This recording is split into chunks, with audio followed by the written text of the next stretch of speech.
Welcome to Little Talks, your weekly dose of marketing news, trends, and insights from Littlefield Agency. Grab your coffee, turn up the volume, and let's get into it.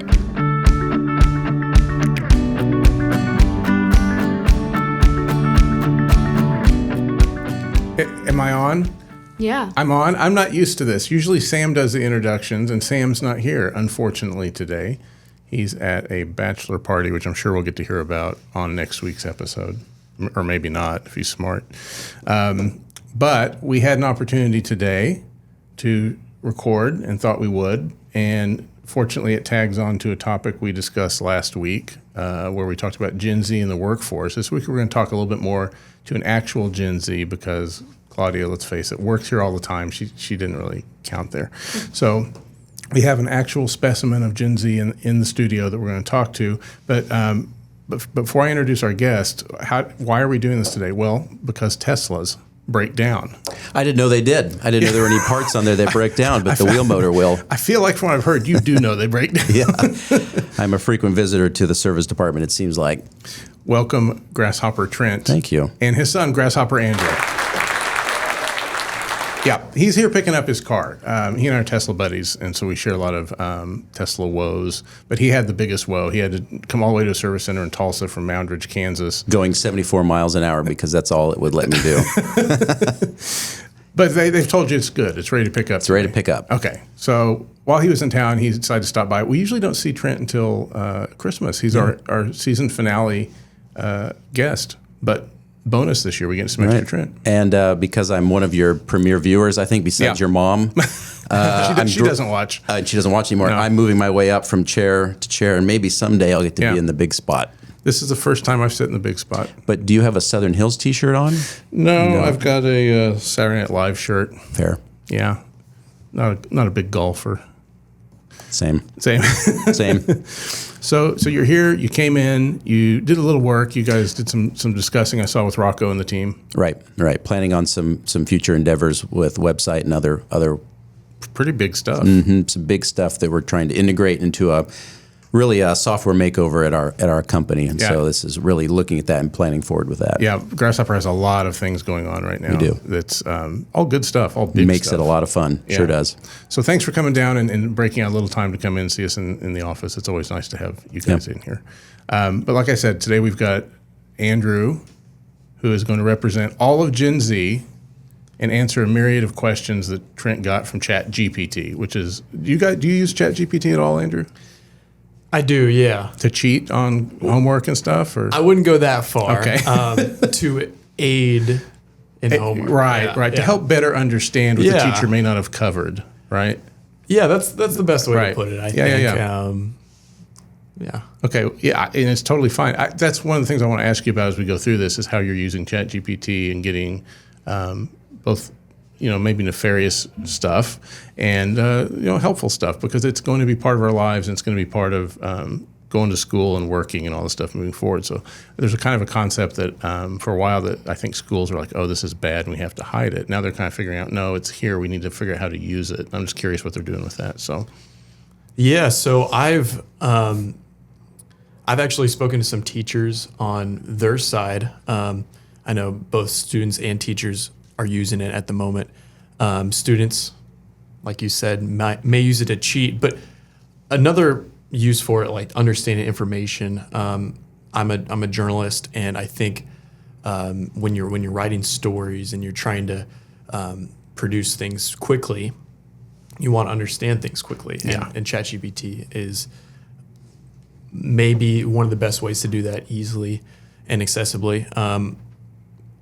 Sometimes you got to check if the information is accurate, but for me, from what I've seen, usually it is. Yeah, and this is going to be a real, I think, definer for your generation. Like, there was like the internet was one. I guess I can go back further, but I don't want to age myself. But like the internet was kind of a big thing that came out. Then smartphones. I think AI is kind of the big move here. But I'm more interested in what's the nefarious uses that you had for it. Yeah. What have you possibly upset your teachers with? Sorry if I got you in trouble, Andrew. Well, I don't think I've done it. Well, I know I haven't done it, but some classmates of mine have flunked classes because of it. Teachers have been like using the ChatGPT or these other software, Zero GPT, to check it, and they say if it scores above 13% or above a certain percent, then it's They're AI. flagging Yeah, it. and there's a big, I don't know if you want to say scandal or a big issue at my school where a teacher basically, as soon as students cross that mark, would fail them or would give them a D or an F. And some students were like, I never touched AI. I have some information on this, so yeah. And they would fail the class, and they had no way of like proving to the teachers because the teacher was like, there's no exception to this rule. I'm not hearing any feedback on this. And that begs the question, like, how do we check the AI checkers? Like, how do we, like, it's all a complicated issue. Yeah, and I have a son who just graduated high school, and he's going to TCC, it's our community college here, and he's not great at like the English and the reading part, fantastic at math and science. But he's kind of reading gets him a little bit. And so we were trying to figure out how to use this to help compress reading for him. So instead of reading 18 pages, I kind of showed him how to like skip through it, read the first sentence of each paragraph and all this kind of thing, and then have AI summarize it for you. And then if there's things you don't understand, go back and find those things to read. But while we were at it, he's like, I don't think I can do that because they'll flunk me. They'll know. And I said, well, let's do this. Let's let AI, you write something. Let's let AI write something for the same report, and let's go to a few checkers and see. The checkers had no idea what was real. They had no idea what was fake. It's hard to know. So the thing that I think is that I'm hearing now, schools are kind of combating this, is that I guess tests are in books written in old school and notes and things you have to do in class. A lot of stuff, activity happens in class now versus as much homework going home, because you go home, you're just going to use AI. So that's definitely changing, but anyhow, that's cool. I was kind of interested in that. Now, we tangented. Is that a word? Claude, is tangented a word? I don't know. Look that up for me. Check chat. Check ChatGPT for me. Right now. It'll tell us tangented is a word. You have some questions for our Gen Z friend here. Yeah, I do. Is anyone still using Facebook your age, or is that just to message grandma? Using Facebook to post, or using Facebook, they use it for Facebook Marketplace. Oh. And using it to buy things. I had a friend a couple of years ago who would they would open Facebook Marketplace or Facebook daily just to check for like used cars or used things that they could find on there for like a deal. Like the auto shopper we used to look into. Yeah, but no eBay or anything like that. I think people still use eBay, okay. but for a more tailored to your area view, Facebook Marketplace. Okay. Yeah, but nobody's using it to post or any of that. I'm pretty sure Instagram has a like way that you can post it to both platforms. Yeah. Threads also included, but yeah, I don't see too many people using Facebook. Grandma's still sitting there waiting to hear from you. That's pretty sad, really. She needs to put something on Marketplace. Apparently, sell her car. That 1967 Chevelle, mint green, 2,000 miles, brand new. Wow. Right? Okay. Anyway, so what is popular with your friends? What social media apps? Instagram, for sure. That's number one. Snapchat, a lot of teenagers, Gen Z age, use Snapchat for almost everything. They use that for their photos. That's like their photo app. Send messages through that.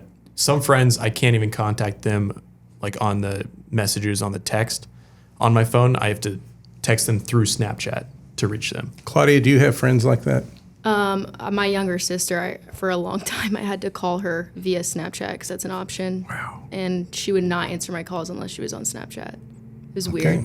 It is weird. I think I have Snapchat, an account, and I might have played with it for 10 minutes when it came out, and I've never gone back. We were those parents, and I'm proud of it that we were, but we were those parents that didn't allow our kids to have it till I think they were 15, just for their protection. You know, you think of bad things that can happen on Snapchat because it comes and goes away. Yeah, it's a weird right? app. So we finally had to, because Andrew says, I'm missing out on activities. We live 35 minutes from school, commute in every day. And I feel like I'm missing out on everything that my friends are doing. I need this.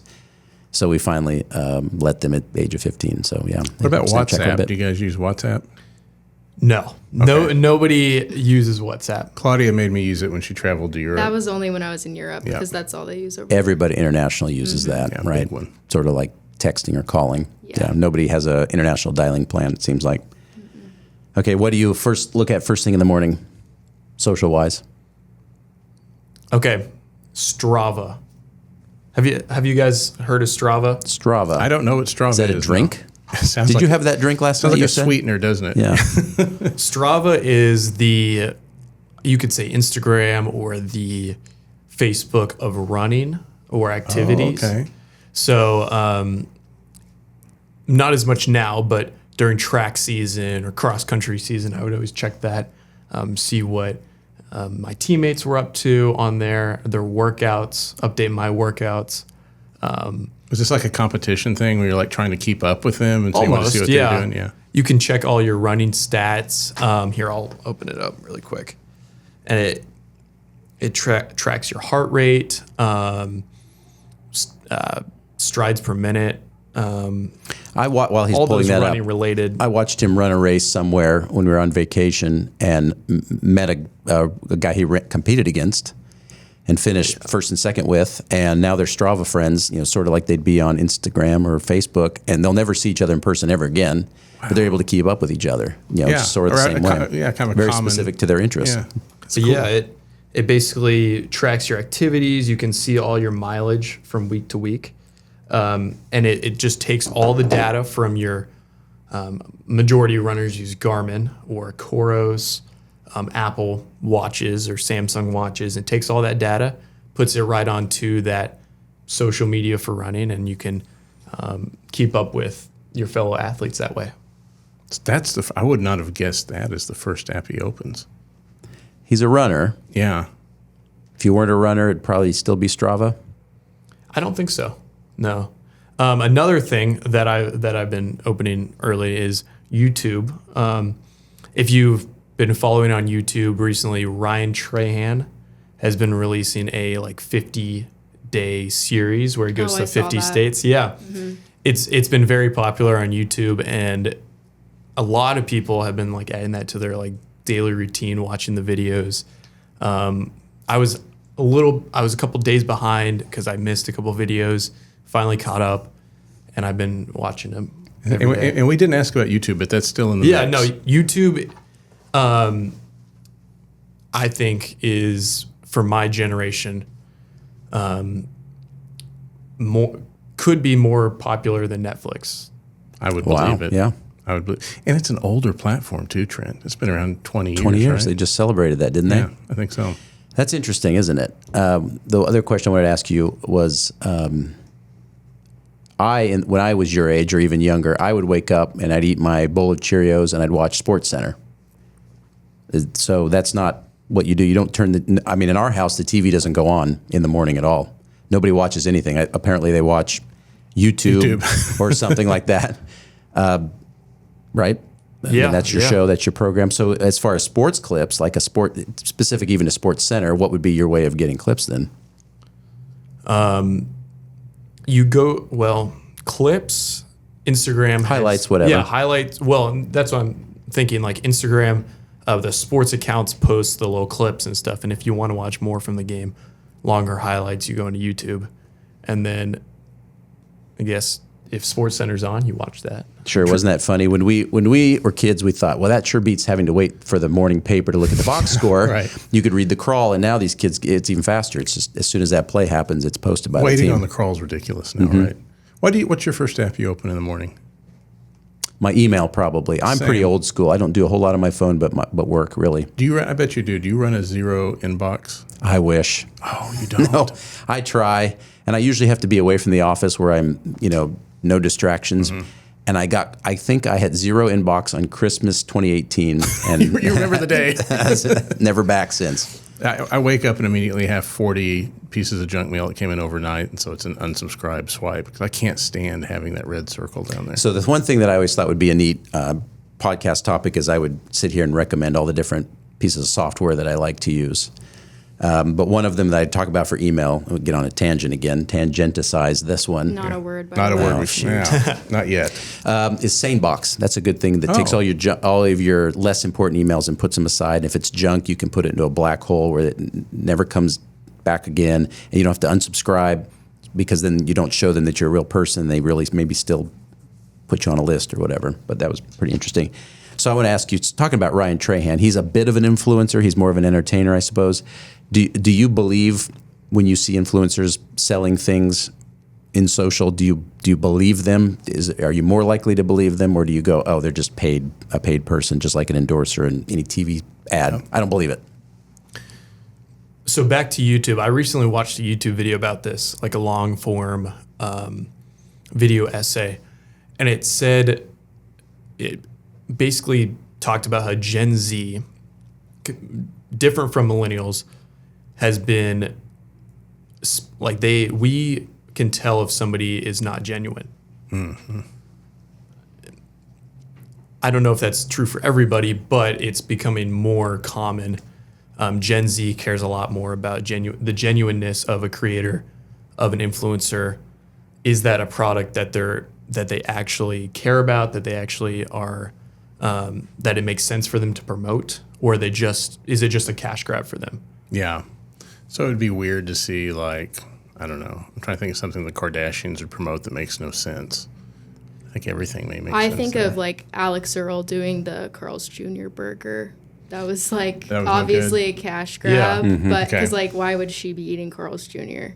Okay. Or there's one like Lionel Messi, the soccer player, came out with it's still his, like it's sports, but it was like a sports drink, and it feels like it's just there for the money. It's just a cash You grab. could tell he didn't Yeah. know he's hard in it. Yeah. Okay. Can you imagine being at a game that he plays on? There's the jug of Gatorades over here, and then there's Lionel Messi drink over here. We've got to have that now Yeah. because he's an endorser for that. I can't imagine that probably happens. That's interesting. Yeah. I wouldn't have. I guess that makes a little bit of sense, right? What do you think about AI influencers? Like AI generated Yeah, influencers. made up influencers that are still hawking product. Maybe stuff you care about, topics you care about, but they're not real. I think it's a scam. I think, yeah. A bigger scam than the I've also watched a video essay about this, how there's these AI generated businesses popping up on Facebook where, like we said, Facebook is populated mainly by the older generation, baby boomers, who are more likely to click on that stuff and believe that it's real. And those AI businesses are selling like junk from China. Drop shipping service is really what they're doing. It's drop shipping, and it's saying Henry's watches, these are handcrafted watches, and he's going out of business. So buy the last watches before he goes out of business. Or Martha's leather bags, her leather goods. Buy these leather goods before you never see them again. And there's like 20 of these accounts just like this. And again, Gen Z can sniff out that as fake, but the older generations can't. And it feels very scammy and low-hanging fruit for those AI. Yeah. Okay, so Whoever's So that begs the creating question then, do you use this as an opportunity? Is that sometimes your trigger to go, okay, time to digitally detox and take a break from something? Or, I mean, how do you approach that when you just feel like you're being either sold too much or you're just worn out from hearing from your friends and having to keep up with everybody, calling, making phone calls or messages through Snapchat? I mean, do you finally just go, okay, cut it off? How do you do that? How do you or your friends approach that? Is there a way for that? Is that a thing? Yeah, is that even a thing? I think that would be the best thing, best way to approach it. But unfortunately, most young people just continue to scroll, and that's where it becomes a trap. But you've seen different things become more popular, like such as vinyls, books. I mean, people are reading again. Physical media is kind of making a comeback. Books Yeah. instead of a Kindle. People are buying vinyls. We recently got one at home, a record player, and you've seen these like products that allow you to like detach, like go away from your phone. One was called like the brick or something, and it would take all your stuff from your phone. It was more complicated, and it solved a problem that we had created. So it seems like a little much, but you can see they're trying to fill a market where people are looking to get off their phone. So, yeah, two things. One, how complicated are the scams now? When we were kids, it was like that prince from Africa just needed to move some money around, right? And you just had to give him your bank account. There's probably a version of that still out there. But, like, how hard is it going to be to market to this group? Because they can smell. You're going to have to bleep that. They can. And so, like, you really, as a brand, have to be authentic. You have to be your authentic self, find your voice, and gather your audience. And they know when that's not real. Does that go back to some of that lo-fi content that you've talked about producing before? Yeah. So, like, if they're scrolling through a feed and they're seeing overproduced stuff, they're zoning out commercials. They're blocking commercials almost as a rule when they're going through social. So the only way you can kind of get them to stop that scroll is to show them something that's similar to what they do like. They like that raw, low, authentic. Anything can happen. Maybe there's going to be mistakes, like this podcast. So I think that's kind of the antidote to things that are fake, things that are real, right? So AIs can be fake. Too polished of a spot or a spokesperson can come off as fake. And I think when you go the other direction with it, you're relating to them in the ways they want to be related to. They want things to be, he just said it, they want things to be authentic, yeah. Well, as a marketer, I'll say I appreciate that, and makes it easier for me because it's a lot easier to shoot lo-fi content than polished content. I can tell you, we tried to shoot a polished content video probably about 10 years ago, and it took us 2 days to shoot one video. And when we said, you know what, let's step back and shoot this like a YouTube how-to video might be, and we knocked out, what'd I say, we did 1 in 2 days. I think now we did 2 every 2 hours. I mean, we were cranking them out and did 15 of them in a 2-day span. You know, it was really easy. The rough edges and all, you just let it go. One piece of content comes to mind when you're talking about that more genuine nature piece. One company Tracksmith running, I can't remember if it's Tracksmith or Bandit running, they have all their Instagram and all their social media stuff, but they've been encouraging users to move off of there and go into YouTube and watch a long form series of runners using their products and using it out in the wild. And it's been popular. And people have been going to that instead of the curated, polished content, like you said, that's on Instagram that any company can produce. Well, it's still expensive to produce, so it's nice to hear lo-fi works. So when I brought up another thing I was thinking about, when you're on YouTube, are you having an aversion to longer videos that are longer than, say, 5 or 10 minutes, or are you okay with those now? There used to be a short attention span concept that if you didn't get everything said in the first 15 to 30 seconds, you were lost, and that person would scroll on to the next video. But how do you feel like your generation, your friends, maybe interact or care about longer form video on YouTube? So I think that there needs to be a middle ground.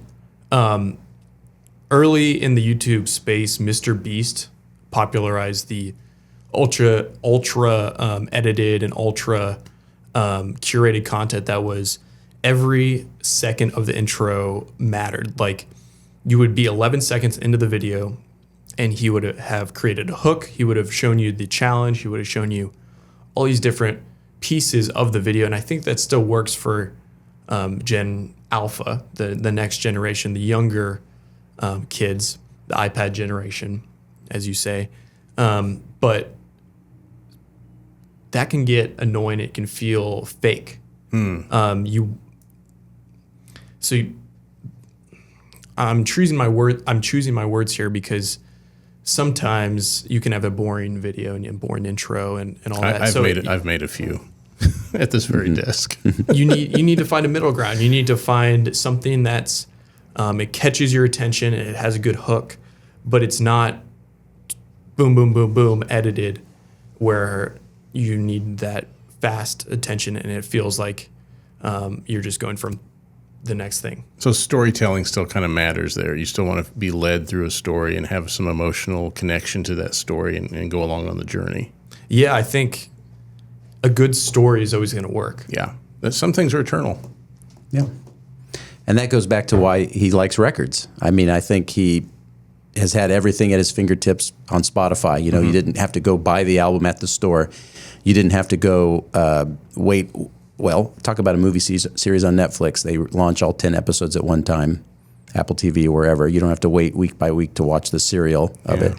And I think that's why he likes records, because it's too hard to find the next track, to land the needle on the next track. So I'm just going to start at the beginning and I'll just play it through. And it just...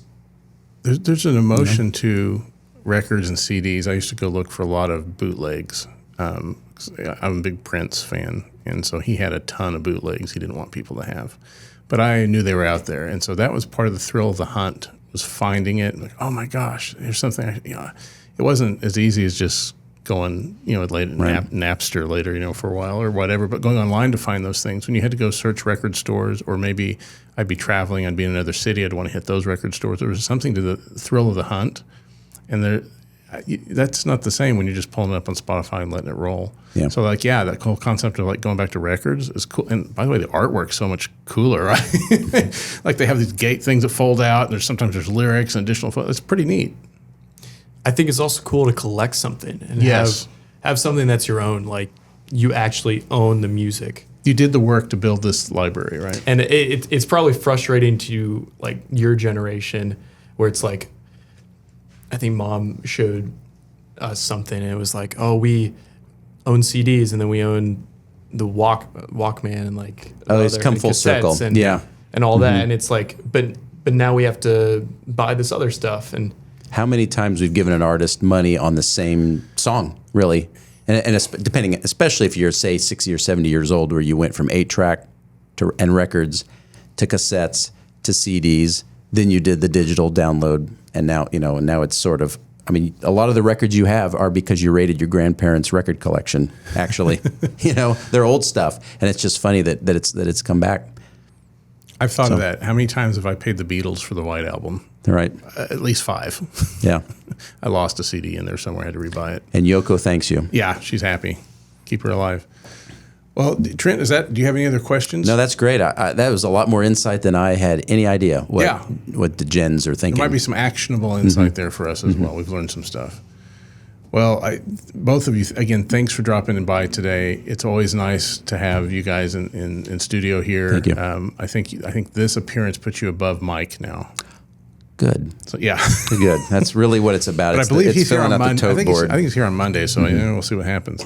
But anyhow, thanks for dropping by. Safe travels back to Moundridge. Thank you. Hope the car doesn't have to come back anytime soon, but you're always welcome. Thank you. Yeah.